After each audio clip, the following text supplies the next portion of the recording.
તો હર મહાદેવ, જય શ્રી કૃષ્ણ. હું છું ધવલ પંડ્યા અને આવી ગયો છું તમારા માટે મસ્ત મજાનો વિડીયો લઈને. તો ફૂટબોલ સુરતીના નવા વિડીયોમાં આપ સૌનું હૃદયથી સ્વાગત છે. મિત્રો, સુરતની ઓળખાણ કહીએ ને તો એ છે ખમણ અને લોચો. અને સુરતની અંદર બેસ્ટ ખમણ ક્યાં મળે ને આપણને ઘણી વખત કન્ફ્યુઝન હોય છે. તો એના માટે છે ને જોરદાર જગ્યા લઈને હું આવી ગયો છું. આજે આપણે આવી ગયા છીએ શિવ ખમણ હાઉસમાં. ત્યાં છે ને મસ્ત મજાના લાઈવ ગરમા ગરમ આપણને ખમણ મળી જવાના છે. અને આવી ઠંડીની અંદર ગરમા ગરમ ખમણ મળે ને એટલે મોજ કંઈક અલગ જ પડી જાય ભાઈ. સૌથી પહેલા તમને એનું એડ્રેસ આપી દઉં. ડ્રીમલેન્ડ આર્કેડની એક્ઝેક્ટ બહારની છે, તક્ષશિલા આર્કેડની બાજુમાં સરથાણા કામરેજ હાઈવે ઉપર આ નાનકડો એવો ટેમ્પો લઈને ભાઈ ઉભા રહી છે. જોવાનું છે ખમણ અહીંયા કેવા બનાવે છે અને ટેસ્ટ શું છે, આપણે બધી વસ્તુ તમને બતાવીશ. તો કન્ટિન્યુ આપણી સાથે બ્લોગમાં જોડાયેલા રહેજો. તો મિત્રો, આપણી સાથે જોડાયા છે શિવ ખમણ હાઉસના ઓનર. સાહેબ, તમારું નામ શું છે? દર્શન ગોસાઈ.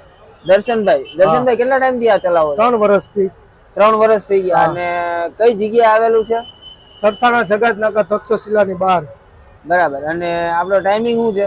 ટાઈમનું આપણે 8 વાગ્યાથી સાંજે મોડી રાત સુધી. બરાબર. અને ખાલી ખમણ જ રાખો છો કે ખમણ લાઈવ ગરમા ગરમ? બરાબર. તો ચાલો જોઈએ કે તમે કેવા ખમણ બનાવો છો. ઓકે.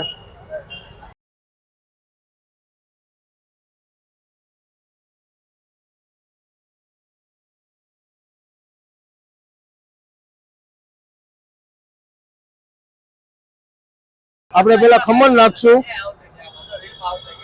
પછી આપણે એમાં તેલ નાખશું, સિંગ તેલ આપણે પ્યોર. પછી એમાં આપણો સ્પેશિયલ મસાલો નાખશું. પછી એમાં આપણે સેવ એડ કરશું. પછી કાંદા નાખશું આપણે અને રાયતા મરચા નાખશું.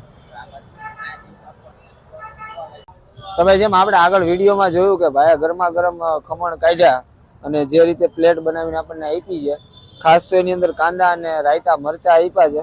આપણે ખમણ ટ્રાય કરીએ અને જોઈએ કે કેવા છે.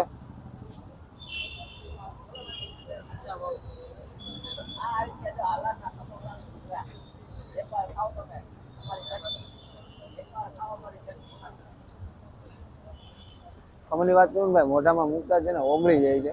ખરેખર ખાવાની મજા આવે એવા બનાવ્યા છે.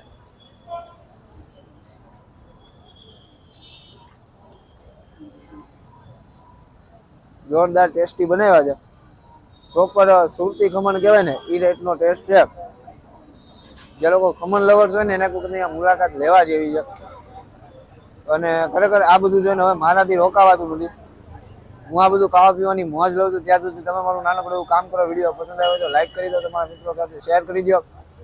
અને કંઈ પણ કહેવું હોય તો નીચે કોમેન્ટ કરી દો. આ વિડીયોને જો તમે ફેસબુકમાં જોઈ રહ્યા છો તો પેજને ફોલો કરી દો, અને યુટ્યુબમાં જોઈ રહ્યા છો તો ચેનલને સબસ્ક્રાઈબ કરી દો. મળીશું નવા વિડીયોમાં, નવા ઉત્સાહ, નવા જોશ સાથે. ત્યાં સુધી જય મહાદેવ, જય માતાજી, જય શ્રી કૃષ્ણ.